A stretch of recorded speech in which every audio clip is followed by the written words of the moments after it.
Hello, everyone. Good afternoon. Thank you all for being here.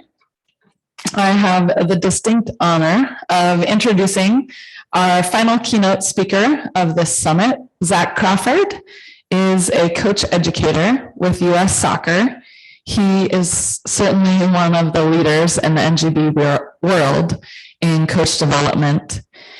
I have been very fortunate this week to get to know Zach a little bit better and to have been able to learn from and with him in the Coach Developer Academy this week. He really is just a wonderful and brilliant human. And we're very excited to have him help bring home this summit for all of us today. Zach is a lifelong learner who believes in and supports multi-sport engagement, involvement, participation. And this afternoon, he will talk to us about the evolution of a coach development system in soccer. Zach?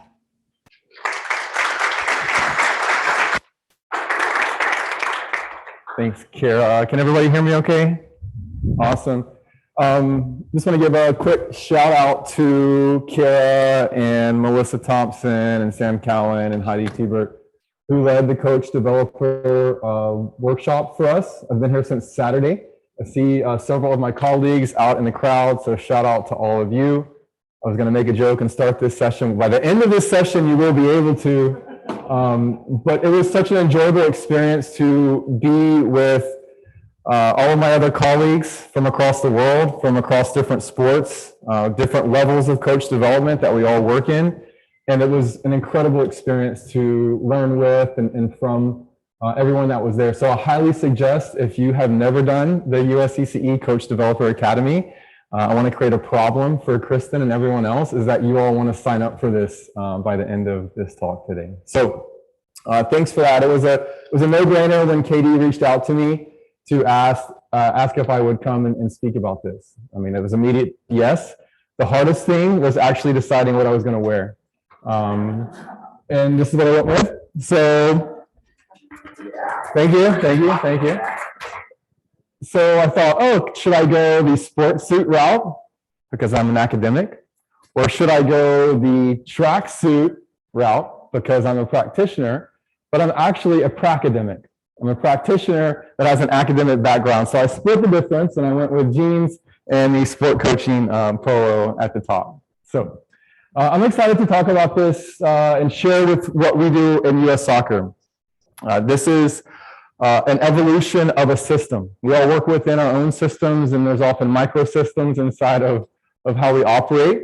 And I'm excited to talk about, who coaches the coaches. It's so important. We say coaches need development.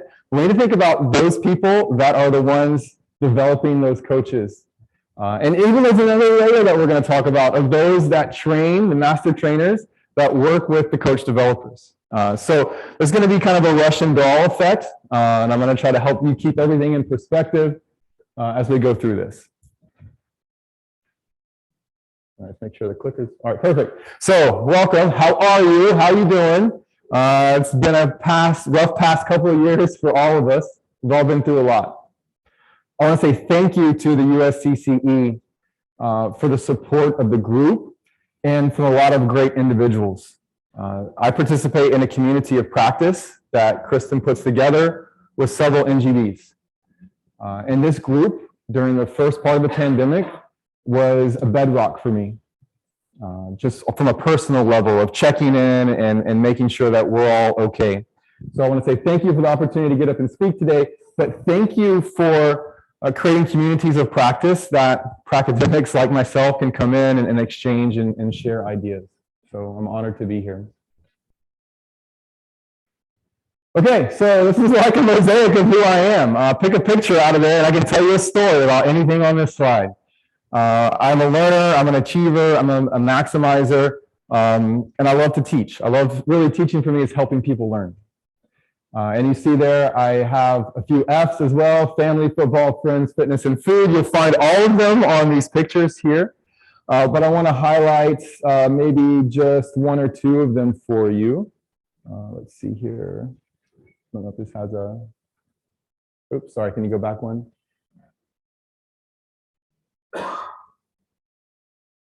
There we go. All right, so a couple of things. Here's some players that I used to coach. This is also a player I used to coach. You can barely see him. These guys were all on the same team. This was about 6 or 7 years ago. This kid is now playing first division in Serie A in Italy. This kid's playing first division here at MLS.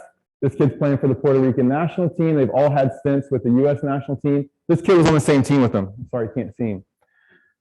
This kid, actually, he's not a kid anymore. He's a college graduate. He just participated in our coach educator program.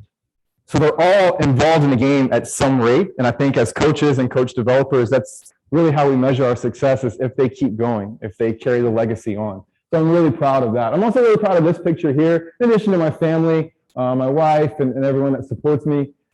This was a group. I did a 200-hour yoga teacher training program about 5 years ago. I was the only male in the entire course. So I walked away with like 17 sisters, grandmas, aunts, just the whole family that came out of it. So when we talk about coach development and how it's a real male-dominated system, this really put a lot of things into perspective for me when I look at that diversity, equity, inclusion, and belonging. So I encourage all of you to put yourself into uncomfortable positions to see how you also learn. All right, so let's keep in mind what our main focus is here. As coaches, our role is to help players learn. Right, to help players learn so they enjoy the game, so they want to keep coming back to it. So we can't forget who our main focus is. The players are always at the top of what we do, and we want to create this solid foundation for players to fulfill that. So we see U.S. Soccer at the bottom. Overall, our federation as a national governing body. We are the national governing body of soccer. We're connected to FIFA.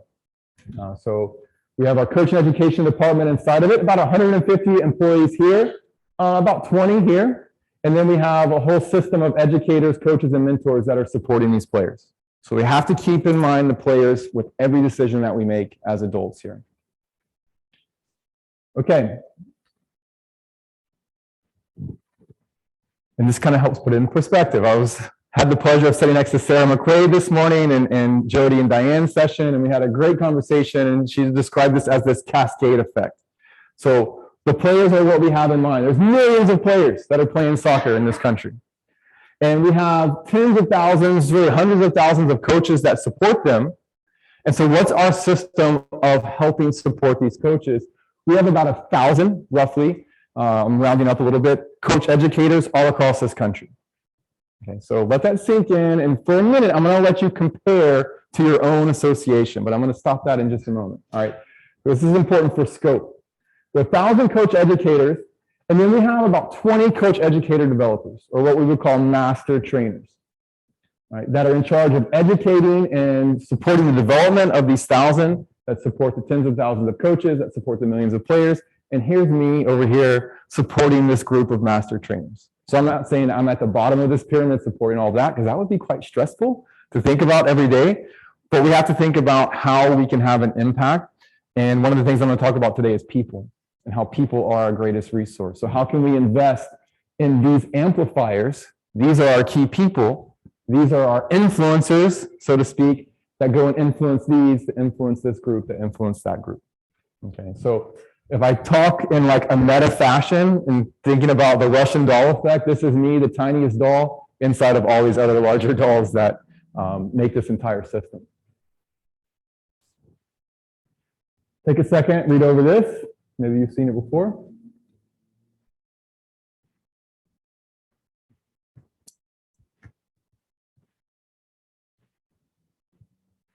Has anyone ever seen this quote before, this article? I love this. I love this. We often talk about content, and from a historical perspective, our coaching education department was very content driven. And recently we've changed to be more competency based, having a competency framework. And so we have had instructors that grew up in a content-driven system and how they've learned, and now we're making this shift.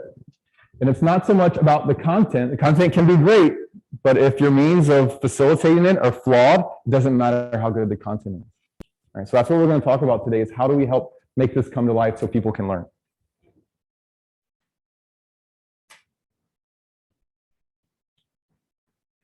All right, so 4 key points. Apologize for the smaller font, but 4 key points that are going to be 6 P's total. And the first P is perspective. So I'm going to share some things with you about what we do at US Soccer. And it's going to be very easy for you to say, oh, that won't work for us. Oh, wow, they've got hundreds of thousands of players or thousands of coach educators. We only have 10. All right, we don't have these resources, or our system doesn't look like this. I want you to think outside of your normal perspective as you listen to these things today. And the reason perspective is important is because it's that first step in helping change behavior. You can change someone's perspective, get them to alter a little bit. They become more aware of what they're doing. That awareness brings insight. That insight then brings the potential for behavior to change. Okay, so think about if you want to change behavior, change perspective first, then maybe you can change an attitude, and then maybe change behavior. All right, so think about your own perspective and try to think outside the box with this. The second P that I want to talk about is passion. All right, who's passionate about coach development? Everybody in this room is. All right, I know because I've spent the last week with several of you. Passion is needed for this. Right? There's no off season for what we do. Right? Our off season is actually, there's no off season. The coach's off season is oftentimes our season to be in because they come to us for courses when they're not in season. So we need to be passionate about what we do, but really the passion needs to be about learning. If we are to help others learn, we have to be experts in learning ourselves. You have to be passionate, you have to have a growth mindset, you have to be willing to get your hands dirty, get messy with it, make some mistakes along the way, reflect on those mistakes, and then come back and try it again. So this passion for learning is inspirational. This growth mindset is necessary. And that leads us to our next point of people. If you have a growth mindset and you surround yourself with others that have a similar mindset, then you can really start to make things happen. So this is a great spot. This is like a huge melting pot of growth mindset, people with a growth mindset. So I hope you've had a chance to make some connections, some long-lasting connections this week for the summit, because this is a great group of people. I love the USCCE. I love the mission, and I love what it stands for. And I love the communities of practice that it brings. I mentioned earlier, community of practice. We had USA Hockey, Ken Martell in there. We had Craig and Steve from tennis, Mike from football, Kevin from lacrosse, and then we had several academics as well. So that was our little community of practice. And I believe those are really important to keep pushing forward these concepts that we believe are valuable. So very grateful for the USCCE here. Fourth P is actually 3 Ps, and these are pretty big ones. This is about process, philosophy, and principles. And the reason I say this is because when you look at things from a macro level, from an organizational level, it's important to have process, philosophy, and principles over personality. Because personality can only take you so far. And if you have an organization that really depends on one person's personality and that person leaves, then everything kind of gets washed away. So I'm going to share with you today our process, our principles, our beliefs, as well as our philosophy, in hopes that it maybe inspires you to start to think about these things with your own organization.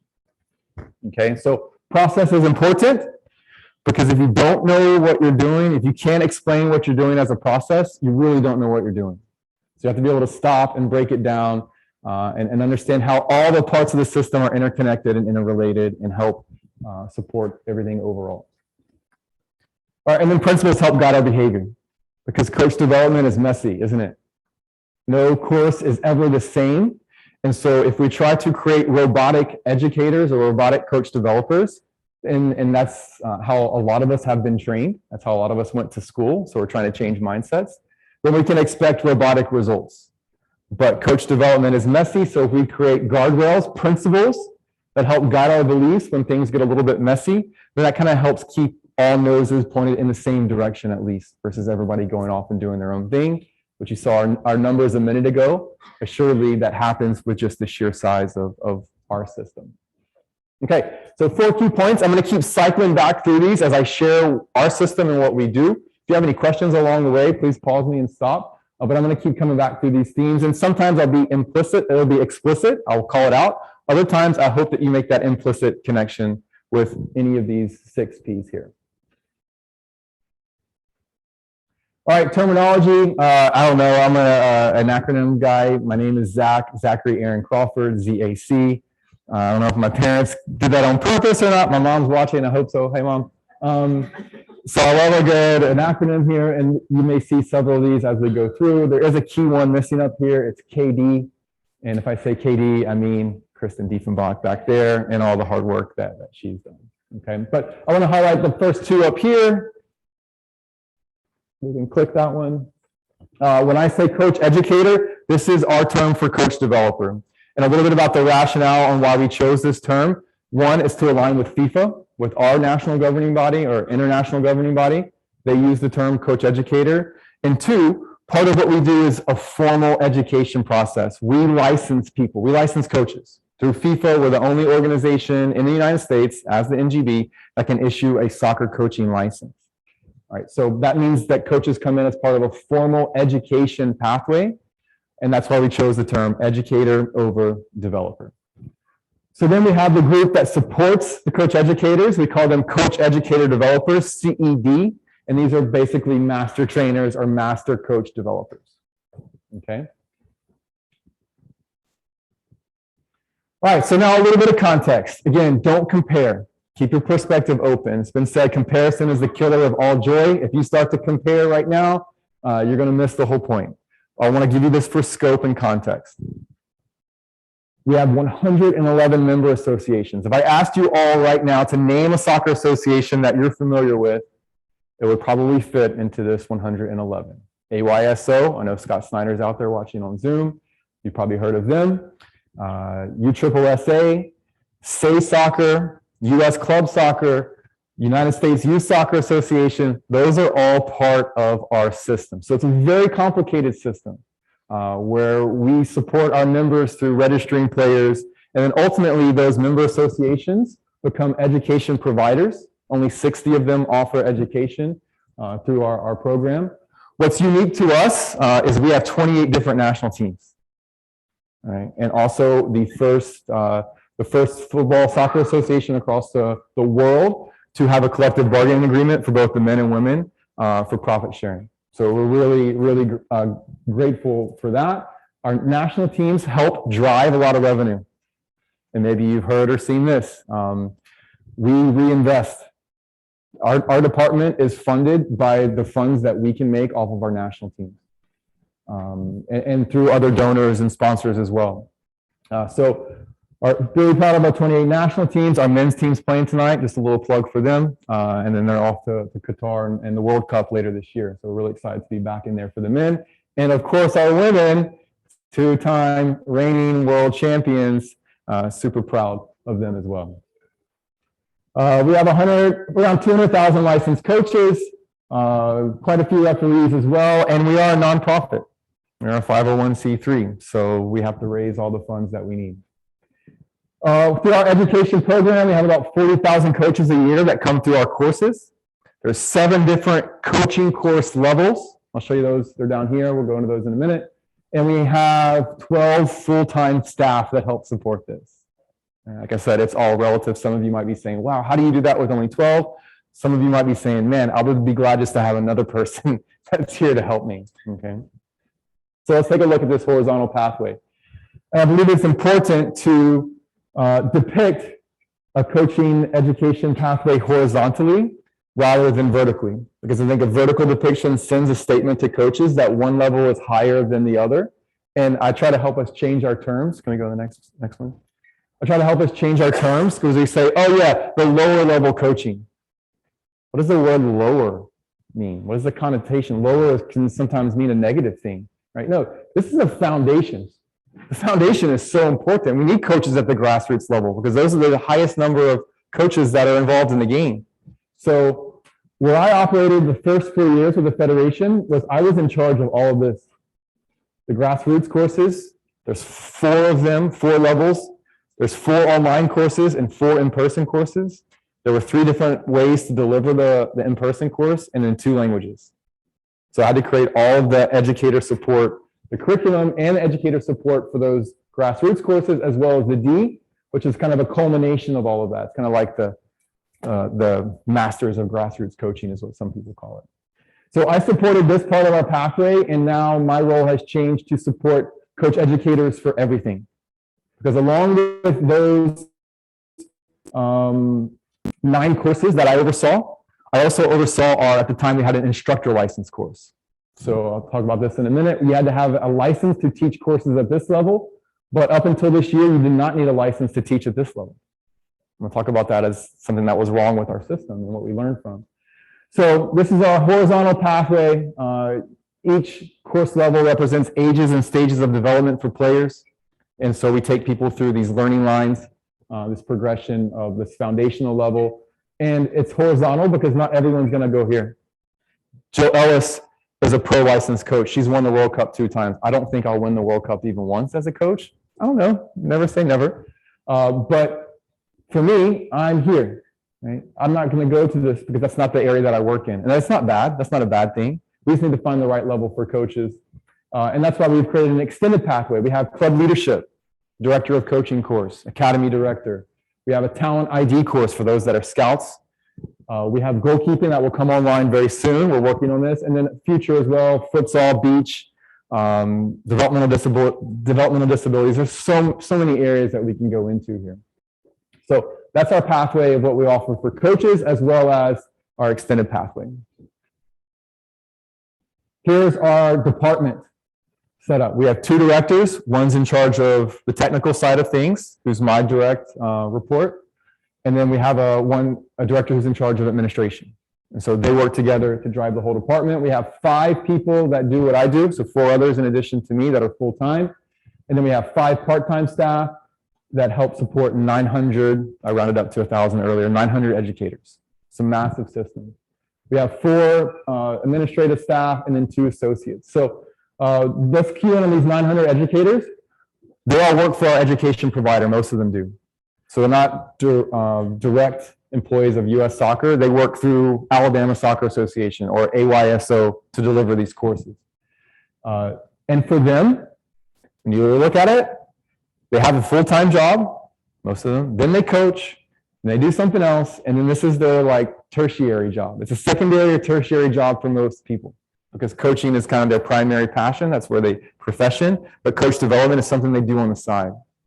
And that's part of the system that we work within, and we need to realize that. And I'll show you in a minute our strategy to try to change that, to professionalize this role because it's so important.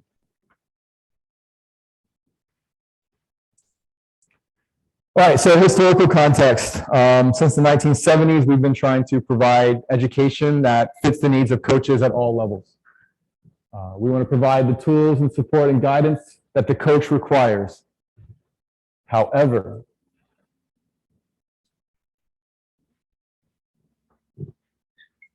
prior to 2018, there was no formal education required for those leading the courses. So we require education for coaches, but we do not require education for coach educators. Like, wow, how are you going to go take your driving test and the person sitting there assessing you doesn't even have their own driver's license? Right? It doesn't make sense. So we had to start to think about these things. And in 2018, when we revamped our pathway and we launched these grassroots courses, we implemented a grassroots instructor license course. And someone needed to have this license to be able to teach those grassroots or D-level courses. So really only 4 years ago was when we introduced formal education for educators. I'm going to tell you a little bit about what we've learned from that experience. The next slide, please. So the GRIL, Grassroots Instructor License course, was an 80-hour course. It was a 2 times 4-day experience, obviously pre-COVID because we didn't learn how to blend the virtual in yet. And between the time of 3 years, we hosted over 20 of those courses and we licensed 500 instructors. We used to use the term instructor, but we decided to move to educator because it better fits what the role does. They don't just instruct, it is part of it, but they also assess and mentor and guide and teach and all these other roles. So part of changing the culture is using terms that align with your beliefs, and we changed the word from instructor to educator based on what we learned. So this GRIL course, we actually took on all the cost. So someone who wanted to take it, it was about $3,000 per head. We provided the cost for that. They only had to get there. And so what we learned from this was that we had no application process. It was still kind of a buddy system because the education providers would nominate someone they knew, typically a buddy, to come into the course. People would come in, they would take the course, which was for free. They would get their license, and guess what happened? They would go back home and never deliver a single course. So we invested over $1 million with no real measurement for success. No, well, there was measurement, but there was no real accountability. And so we're evolving to bring that accountability back in. So let's take a look at the recap here. We can go to the next one. All right, 1970, 50 years ago, our department was established. For almost 50 years, we had educators that were not licensed. So pretty much no fidelity within courses. You might get a different experience in Alabama than you would in Alaska. Right? It should be a little bit different based on people's needs, right? But it shouldn't be like the instructor or the educator is driving the content. It should be, driven from what the national governing body's beliefs are. So 50 years without formal education. 2018, we launched a new pathway for grassroots coaches. At the same time, we launched this because it was new. We used the games-based approach, launched it in 2018. That was new for us. We had a whole new content and a whole new curriculum with new content. So that's when we launched the grassroots instructor license course. We learned a lot from that. And then today, we now have a formal pathway for educators from grassroots all the way through to pro. And we are just finishing up our first pilot course within this experience. We had about 100 educators that took part. So this is kind of our road to increased professionalism. All right, so let's pause. How's your perspective so far? All right, did you go back into your own context, or are you still zoomed out? All right, try to stay zoomed out. All right, and then start to find these areas that you don't have to compare, but can you start to maybe rethink some things or refine some things that you do already? So I'll tell you a little bit about what my perspective is when I do this. There's two movies that I relate to. All right, the first one is Inception. There's a dream inside of a dream inside of a dream. That's kind of what I do. There's me, then there's the coach educator developers, and the coach educators, and the coaches, and the players. So there's so many layers, it's very meta. And then I also feel like the movie Groundhog Day with Bill Murray, where I wake up every day and I do the same thing, and I go to bed and I wake up the next day and I push the soccer ball back up the hill, and then it rolls back down, and I go to sleep, and I got to get up and do it all over again. But hey, it keeps me employed, and I love what I do. So, I kind of put this in there as a joke, that these are my zoomed out perspectives kind of on what I do. All right, so let me pause there and see if anyone has any questions about what I've shared so far.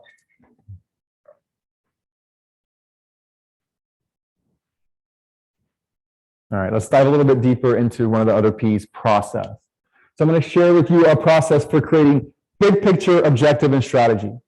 All right, we can't just think small, we have to dream really big here. We have a huge obligation as coach developers to build the future of whatever sport that we work within. And so having objectives and strategy help you keep your eye on the big prize. So let's take a look at some of our objectives and strategies here. So we believe this educator role, the coach developer role, is the engine that drives everything else. We can't talk about standards and accountability and all that without having a qualified and a competent educator, coach developer workforce. So this is really important for us when we talk about our vision of wanting every learner to have access to education that fits their needs. All right, we need to have quality educators that can help lead this. So educator is kind of the engine that's connected to all these other parts. So 4 key components of our educational environment. We want to be accessible and inclusive for all coaches. We want to continuously improve the quality of our programs and raise standards. That's why I'm here. This is why we partner with the USCCE. We also want to promote continuous education because we know that learning shouldn't stop when a course finishes. Coaches need subsequent contact opportunities. And so we're excited to, in the near future, venture out from just formal licensing and education to non-formal learning opportunities, to informal learning opportunities. That has it because our staff is so small That hasn't been something that we focused on in the past. We're excited for that. But here is what we're talking about, is further develop this qualified educator workforce. And we've established a formal licensing pathway for educators where they have a license for 3 years and they need to do continuous professional development to maintain that license in order to continue to teach courses. So that's what I mentioned earlier. We didn't have that before. We gave away a course for free. People came in and took it. They went back home, did whatever they wanted to do, and we wasted our investment. So we want to make sure we get a return on our investment because our mission needs, we need to have people that are working towards this mission to make soccer a permanent sport in our country. So if we're going to help people learn, we need to be lifelong learners ourselves. So this is new for us, and I'd be interested to update you all in a couple of years to see how it's gone and how the pushback or the welcoming has been for it. So let's dive a little bit further into our main objectives here. We have 3 of them. This is the first one, that we want to establish and expand this formalized educator pathway. And there's these 3 sub-points to it. 1, develop a quality framework and approval. That's why we want to partner with the USCCE to get some feedback and ultimately to have a stamp of approval to say, hey, this meets national or international standards. But where I want to dive in a little bit more here is, if you can click please, further professionalize the educator role. I'm not just talking about professionalizing and saying we need to pay people to do this job, but professionalization in that we recognize competencies.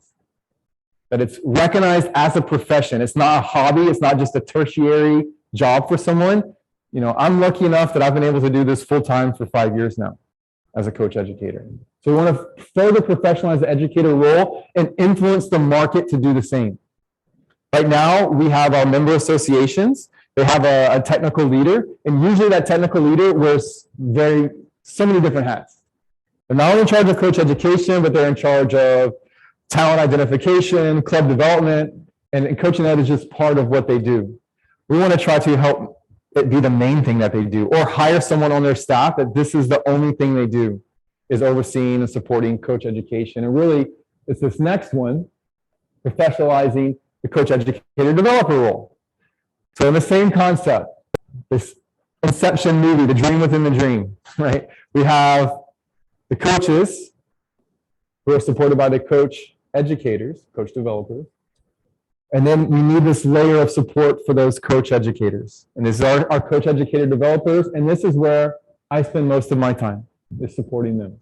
So we want to professionalize this role that in the future, 5 to 10 years from now, can we have full-time coach educator developers within regions in the market that are supporting our growing network of coach educators. So I think that'll probably, and then one more.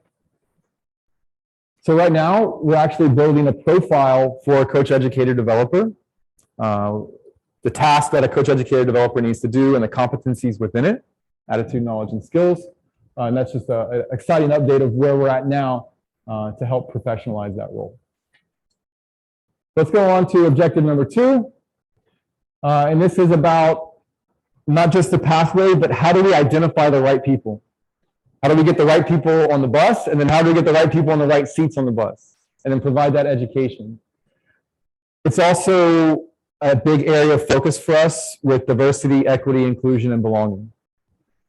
If you look at the numbers of female coach educators or Spanish speakers that we have, there's huge potential for growth. And I was actually on a call in between sessions. I jumped out. We had a national call where we had about 20 member associations on talking about this topic, right? How can we inspire more female coach educators? This is a really big area of focus for us, and we'll come back to that here in a little bit. So identification is something that we realized we missed in the grill course. It was the buddy system.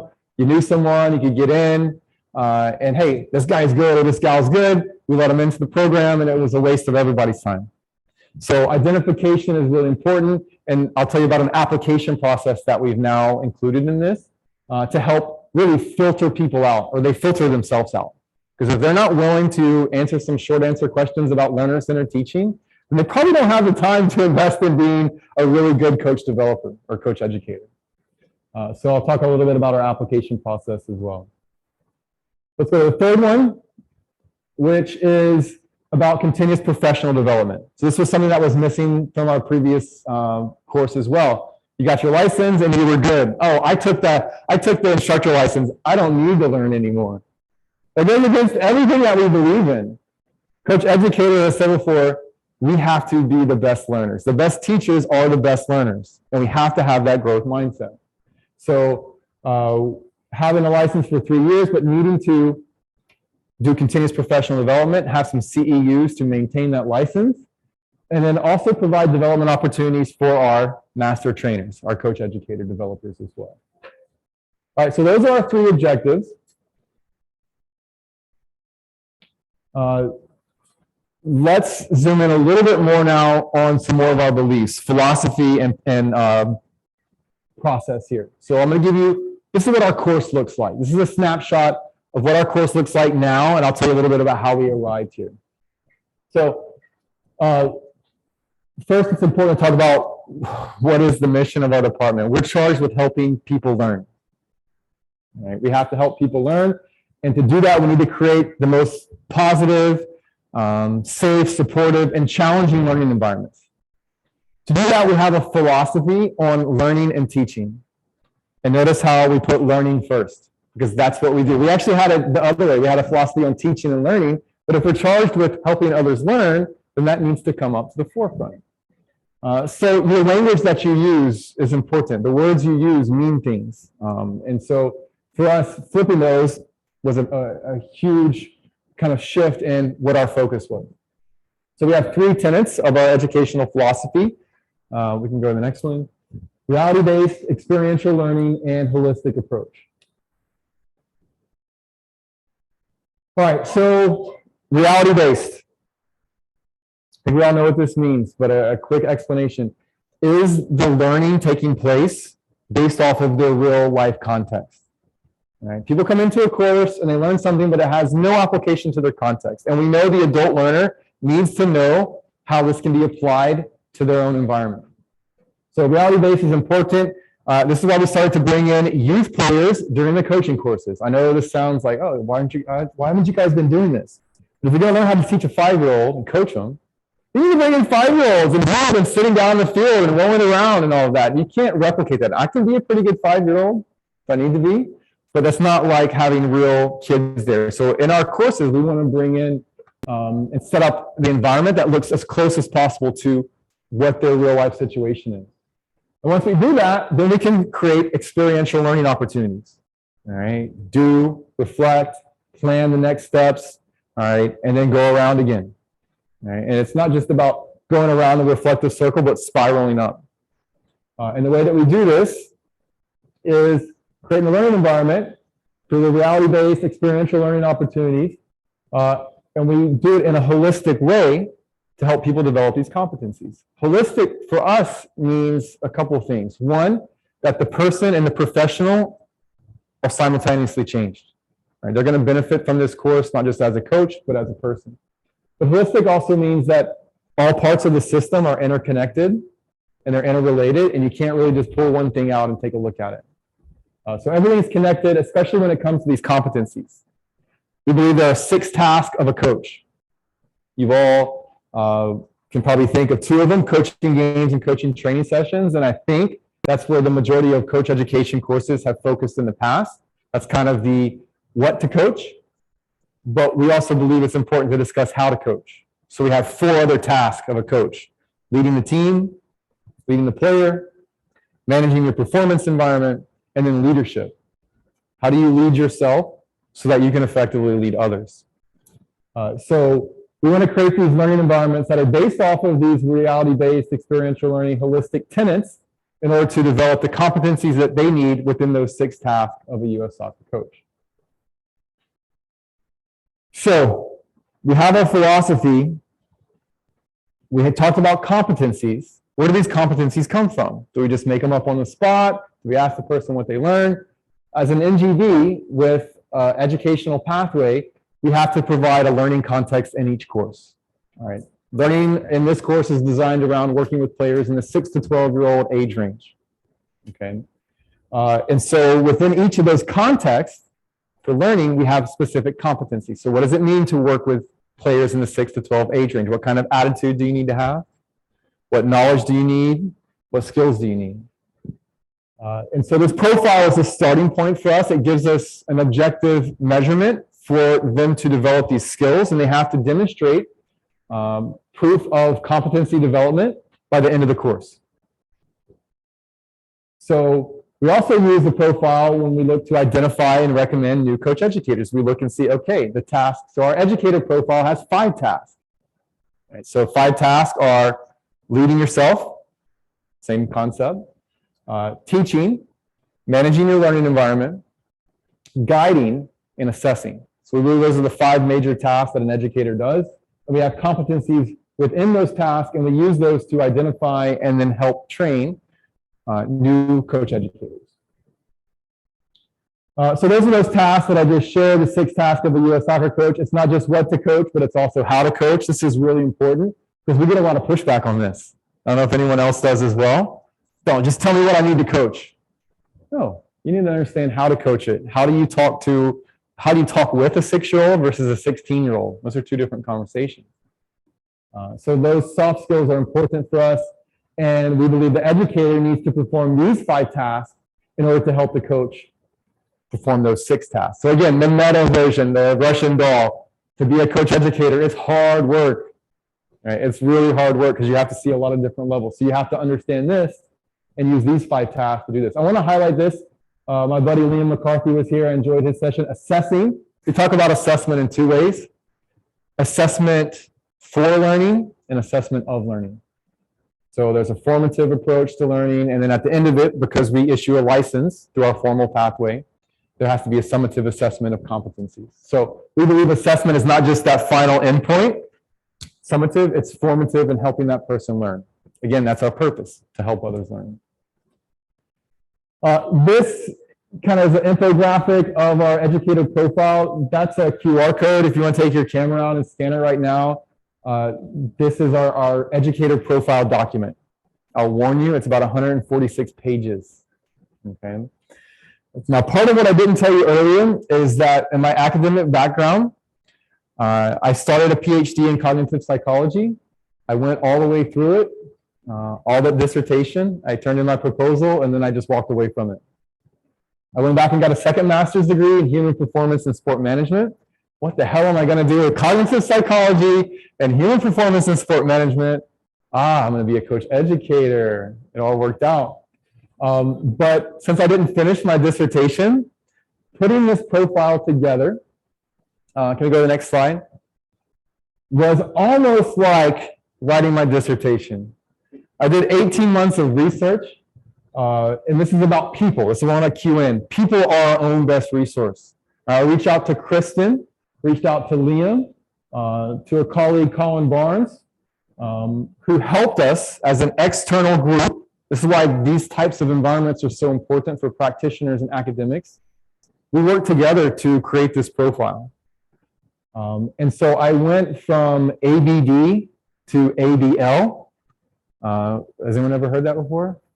To always be learning. I went through all the dissertation to always be learning.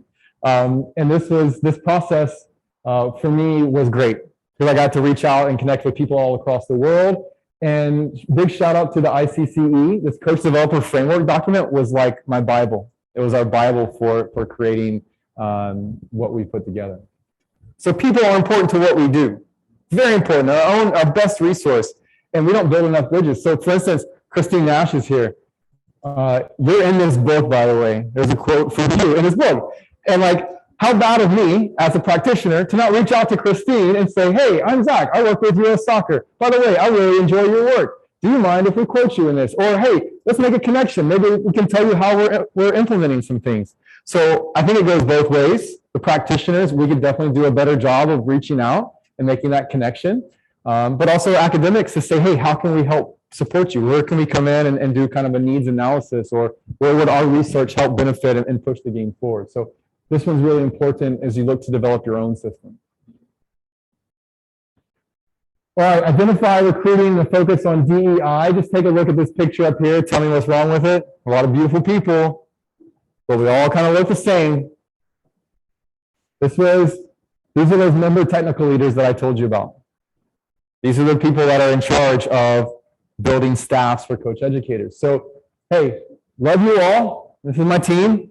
Love and support all these guys, but there's like 1 or 2 females that are here. Not enough, nowhere close. So we are focusing on how do we build up our educator staff, and looking at data, we only had 15% of the applicants were female in this last round of courses. We want to encourage all of our education providers to put forward at least 1 female. And we're just going to keep hammering away at it. Every time we have a meeting with them, asking about it, helping support them, figure out what their needs are. And then also increasing our number of Spanish speakers, people of color, people of Asian descent, et cetera, on and on and on. We want our educational staff to look like how our country looks. We're going to inspire the next generation of players. They need to be able to see coaches that look like them, and those coaches need to be able to see coach educators that look like them as well. All right, so I'm going to break down kind of our SEED plan. We say CEED. I told you I like acronyms. Coach, educator, education, and development. CEED. It's the seed, kind of a wordplay of growing the future. So the first stage is entering. This is that application process that I mentioned before. There's 2 parts to the application process. Yeah, 2 levels of filtering. Everybody wants to be an educator until they actually see how much work is required. First phase is about getting the right people on the bus. Do you have the right background? All right. Do you have the license to be working at this level? And also, do they connect with a member association that's going to put them to work? Because they're not going to train someone that doesn't have a place to go in and actually teach classes. So that's important that they establish a relationship with an education provider as well. The second part of the application phase is more about getting the people on the right seats in the bus. This is where we filter for competencies. And this is where I've been able to dive into my background in academia and look into research, and found these questions from Bloomberg's Learner-Centered Teaching 2009 that we use in the application process. And we just ask them these short answer questions, give us 3 to 5 sentences on what is your view of the function of content. Can you guess how almost everyone answers this one? You can probably take a wild guess. Content is king. Everything is content. Content gives us everything that we need to learn, versus like, hey, who is the learner and what are their needs? And that's really what we're trying to assess here. How do you view the balance of power in a classroom? I'm the educator. I should always be in charge. All right. And so we use these questions and review them as kind of a filtering process to make sure that we're getting the right people into this role, into this course. So application process was really helpful to filter people out. Then we move to the educating phase, and there's 4 parts to it. So let's dive into these 4 parts here. And all of them are about taking these theories of practice and turning them into practicing theories. So to understand how players and coaches learn, and then to be able to practice the techniques that you need to be able to serve them. So we go into the first part. You see kind of the road here, and I'll go through each one. There's a base course of part 1, course level pathway, part 2, the apprenticeship, where they actually go and teach a live course. They get paid to do that in part 3. Then they have a summative assessment in part 4, where hopefully they become a licensed educator. They demonstrate competencies. And then there's the ongoing continuous professional development. Let's take a look at number 1, the base course. The base course is where we mix everyone together, from grassroots to pro, and it's such a cool experience. We had about 95 people in the course.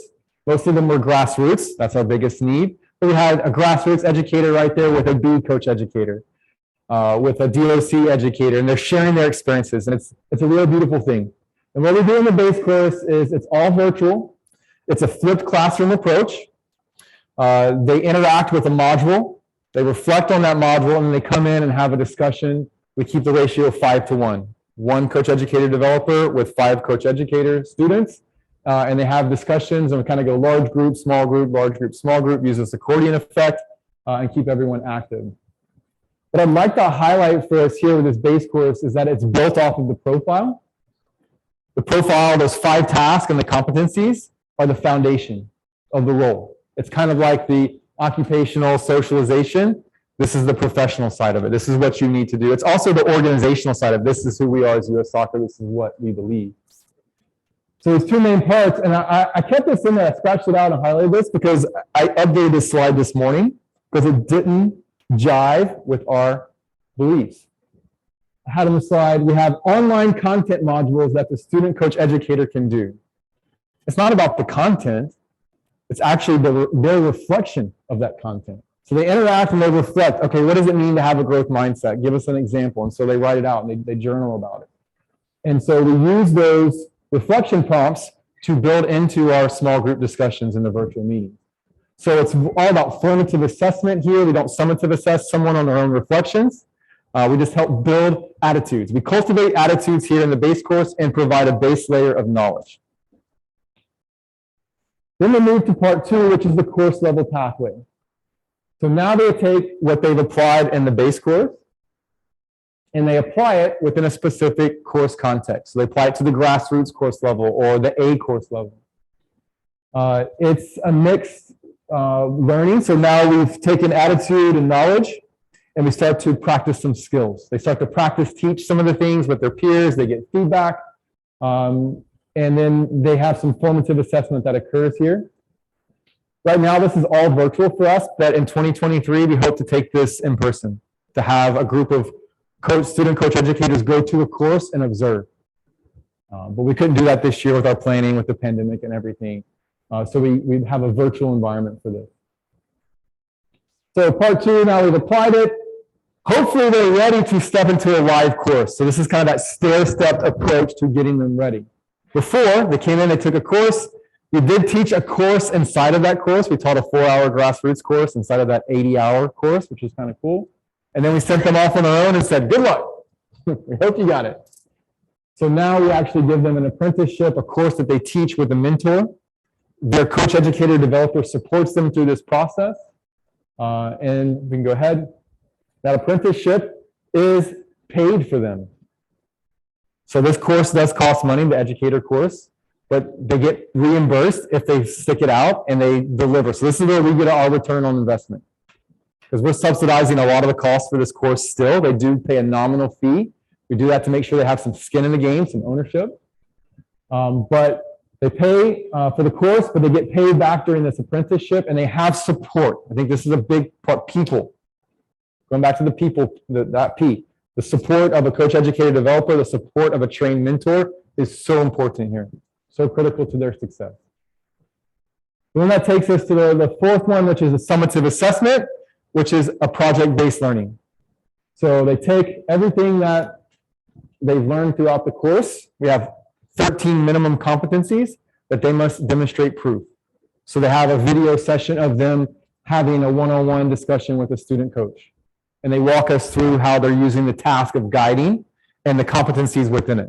And so they do like a 2-hour portfolio presentation of everything they've learned through this course experience. Because keep in mind, this course experience is at minimum 3 to 4 months.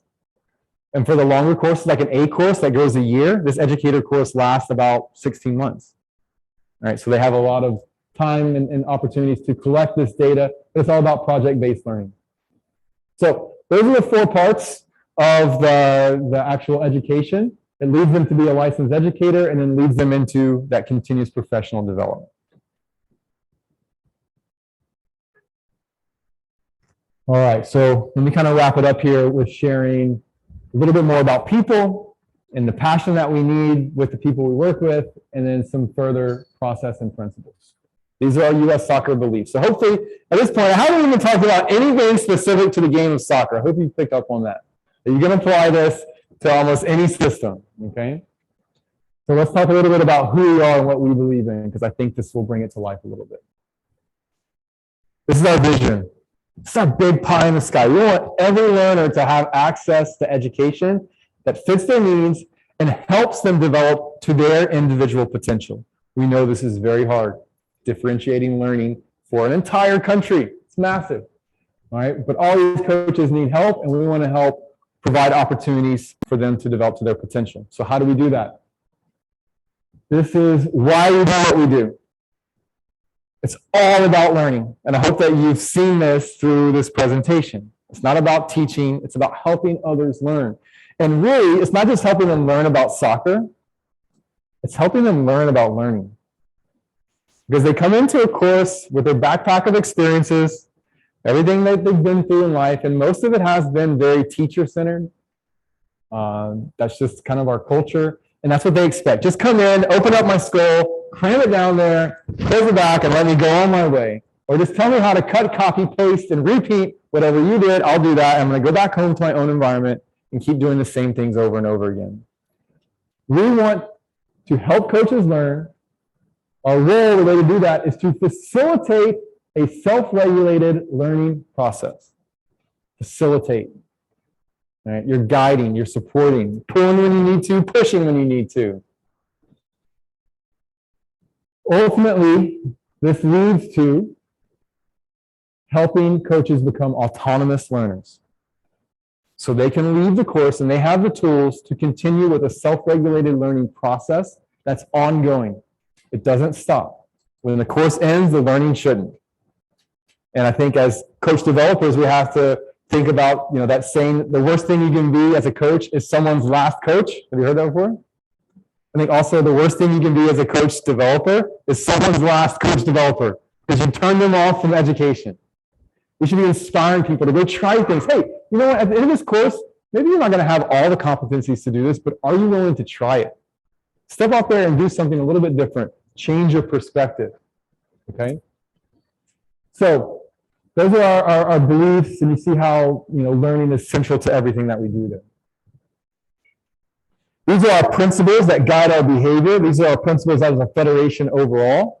We win together. We aim high. We champion DEIB. And these are all 150 employees of the Federation, right? These are the ones that guide our behavior every day in all the departments that we're in. Those are our values that you see down at the bottom. Told you we would cue in on DEIB, so let's go there and talk about how we want to champion this. Through our actions and culture that we uphold every day. Principles and values look good on paper, don't they? They always look really nice on a slide, but how do we make them come to life? It's a constant reminder, and like for me, I have my notebook, and those are like the first things I write in it every time. So every time I open up my notebook, I have it here. It just reminds me of who we are, what we believe in. And that DEIB is this first window through which we want to look through. We have to, if we want to create these diverse and inclusive environments. We want to be known as a worldwide leader in this area. We know we have a lot to learn and grow here. So this is a big opportunity for us. We want this to be so embedded in our culture, it impacts our decisions without us even knowing about it. And we want to create this a culture of inclusion in the sport where everyone feels welcome.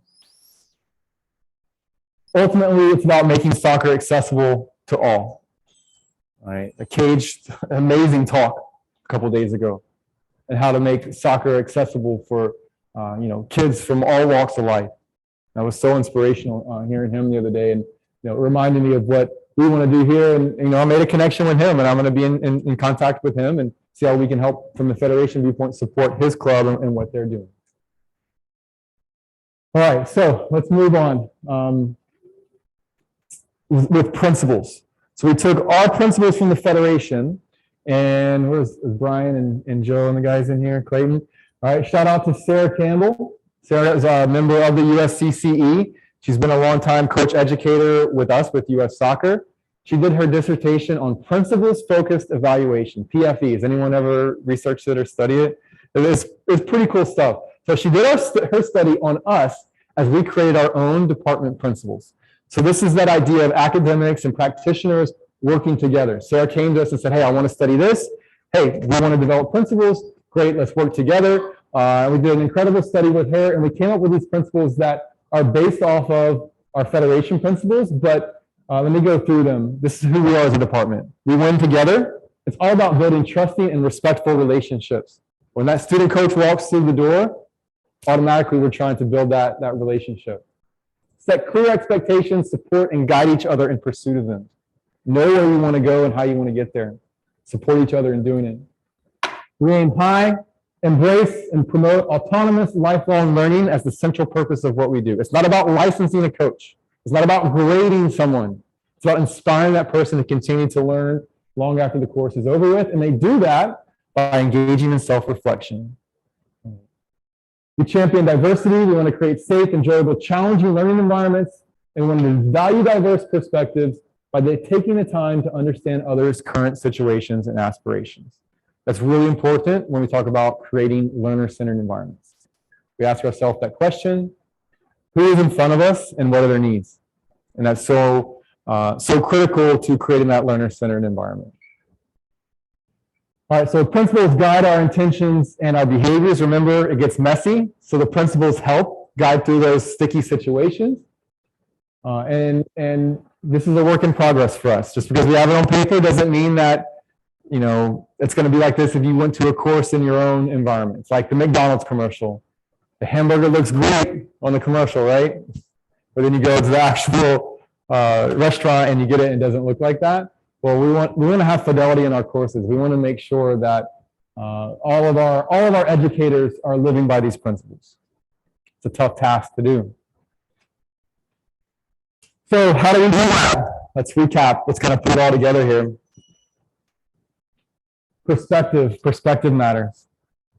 All right. When you look at your own program and you look at other programs, keep an open perspective, because we can always learn from each other, whether you're an NGB or you're working in higher education, or you're just with the club. You're not just with the club, you're the group, boots on the ground coach. If you're with the club, you're important too. So your perspective, keep it open, maintain this open perspective so you can start to be a little bit more mindful, start to change some attitudes, and then maybe change behavior. Passion, it's got to be there. Learning has to be fun. Learning should be fun. This week for me has been incredible fun. Those 3 days of that coach developer workshop, you know, I had people ask me on the plane, oh, are you going for work or are you going for pleasure? And I'm like, both. I'm going to learn. Like, what's more fun than that? And so I think we have to maintain that mindset as coach educators, coach developers, to inspire other people. People are our best resource. Here's a plug. Let's connect. Let's build bridges. Let's all be pracademics. Let's work together to build these better futures. And then ultimately have a system of process, philosophy, and principles. Know what you believe in. Know why you believe in it. Know what you do as a process. Be able to explain it. You know, and then be able to have your principles that guide you through those sticky situations. So I hope that through these 4 key points, that you're able to make some kind of connection to your role and what you do to help make sport better here in our country and all across the world. And I will leave us with this final thought, one of my favorite quotes. Education is the most powerful weapon that we can use to change the world. I think the world needs this now more than ever. And this change starts with you, and it starts now. Thank you.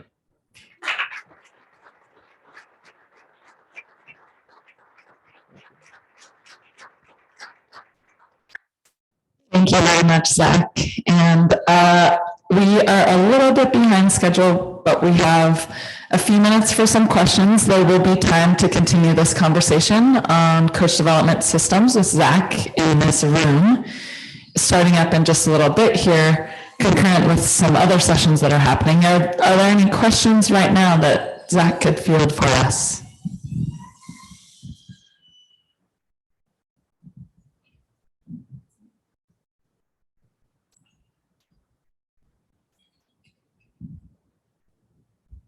Cheers. Thanks, Zach. That was great and awesome insight. And I think with that 146-page document you're talking about, there's a PhD in there for sure. But I'd be really interested to hear a bit more about your process you went through when you go to the NGB and you say, look, you know, I need $1 million to educate the coach educators, and then you're selling your dream. What was it like trying to, you know, put that in front of them and really get them to buy into it? Well, this is... it's something that's often forgotten or overlooked, and it's really about highlighting the need and showcasing that there's a really big need for this. So finding common analogies that help. I think once we went to our leadership and we explained this, it was a no-brainer, because they're like, hey, we need to run more courses. Okay, great. We know we need to run more courses. Here's how we want to do that. We need more qualified and competent educators, and we need the investment and the support to do that. So I'll give full credit to our leadership at US Soccer. They're very open to this. They want to help grow the game. We invest a ton of resources into growing it, and I think I'm very, very grateful to work for an organization that's able to do that. I realize that not all of us have those resources, so you have to work with what you have. But those conversations maybe weren't as difficult as they probably are for others, because I think our leadership was pretty open to this. And we had a partnership with FIFA. Now, let me tell you this. Zach can say it, and okay, Zach said it. But when FIFA comes in and says it, oh, okay, yeah, great. And so we leveraged the partnership with FIFA to kind of light a fire to say, okay, FIFA's doing this, and we have a chance to partner with them. Let's get on now, because at first, oh, we're not ready for this. It's a lot of work. We have a small staff. We're not going to be able to do it. No, let's go. Let's do it. Let's try it. All we can do is try it, put it out there, reflect on it, and then try to improve processes. And that you saw a little bit about who we are and what we believe in. And once we explained to them, hey, we want to try it. Give us a chance to experience it. Let's pilot test it. We'll reflect. And we're in the reflection stage right now. This week has been great for me. It was an easy selling point to get me here too, to say I can come and learn and come back and refine what we do. Thanks, Maris.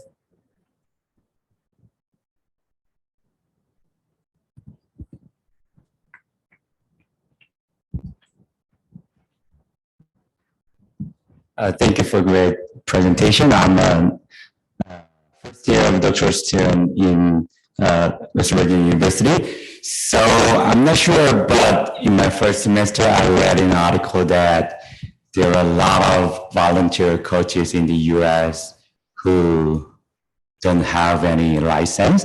So do the USA have any plan or strategies to make them involved in this fancy education process? Yeah. Or do you think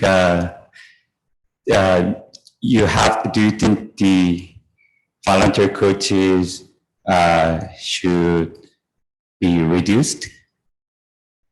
All right, great questions. Let me see if I'll try to tackle them. So Kristen has a great quote about firefighters, volunteer firefighters. Has anyone heard this before? This is so great. Like, there's volunteer firefighters, and you wouldn't just say, okay, yeah, you're a volunteer firefighter, just show up and do it whenever you want. They need training, right? Because they're in charge of saving people's lives. Now, let's put that in the context of working with kids. We're going to give someone our most prized possession, children. We're going to give them our future. And, you don't need training. Oh, you don't need that. They hem and they haw and they complain. Oh, I got to do this safe sport. I got to do this concussion training. I got to do this. But until we make like learning and education fun, people are going to always say that. So our role is we want to make education accessible, low barrier. That's why 5 years ago, we revamped our grassroots pathway. The pathway used to be 2 hours online for 6 to 8 year old. Then you went into an 18-hour in-person course to learn how to coach 9 to 12 year olds. Then you went into like a 45-hour course to coach 12 to 15 year olds. And like, I'm a volunteer parent coach. I don't want to sign up for a whole weekend, right? So we created online courses, which they can start and stop at any time. So they get some knowledge from there. Those are 2 hours. And then we had the 4-hour in-person course. So we tried to create, low barrier, easily accessible. There's a cost that comes with that. So now you're not really going to change behavior in a 4-hour course, but can you get someone to change a perspective? And so we need volunteer coaches. They are the foundation of what we do, and they need training. And we need to provide learning opportunities for them that aren't just in the formal pathway, which is what we've done in the past. And now in the future, we want to expand to non-formal and informal learning opportunities as well. So we want to move from being a licensing organization to being a learning organization. So we're still going to license. That's what we do. We're the only organization that can do that in the US. But we also want to put more of a focus on learning through that. Does that help? Yeah, thank you. Thank you. And congratulations on your first year in graduate school. Thank you. That's awesome. Hey, finish it. All right? Don't be like Zach. That's what they say in Alabama, by the way. My friends are like in PhD, like, oh yeah, you're the case. They're like, don't be like Zach. I'm like, why not? Other questions for now?